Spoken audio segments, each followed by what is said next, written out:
So coming out from watching that clip there, and that's exactly, me as being an entertainer, I come to these seminars, and like I was saying, you're passionate, you're energetic about it, you entertain me while I'm learning, and I don't even know where to go from that, but it is so right on top, and you can tell the love you have of it.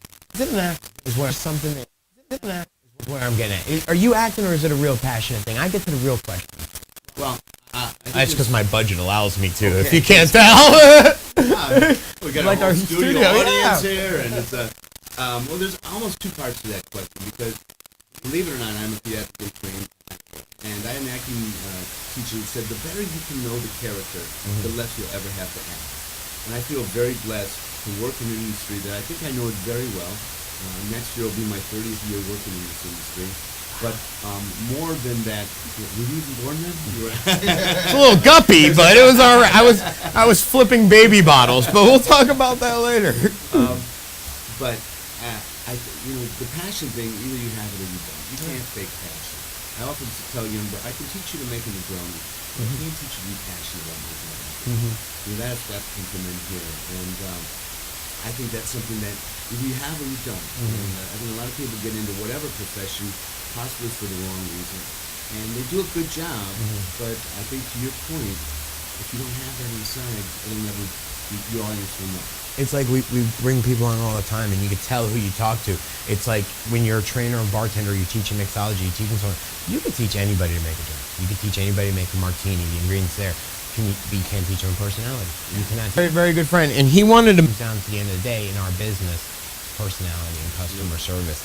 Now I got to jump into something else because I had a gentleman on our show earlier, and he wanted to make sure I gave you a gift. Oh wow! All right. So yeah. So Graham Kimura. Yeah.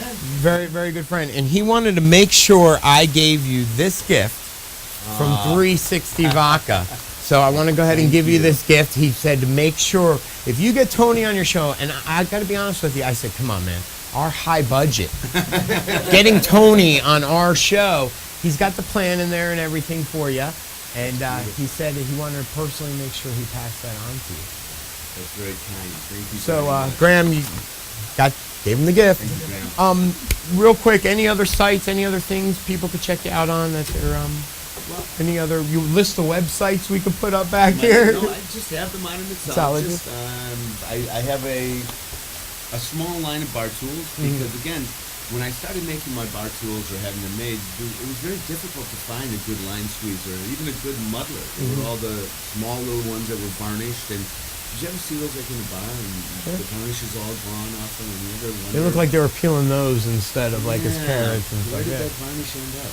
Probably in my drink. Probably in your Maybe drink. that's why I'm the way I am now. You never know.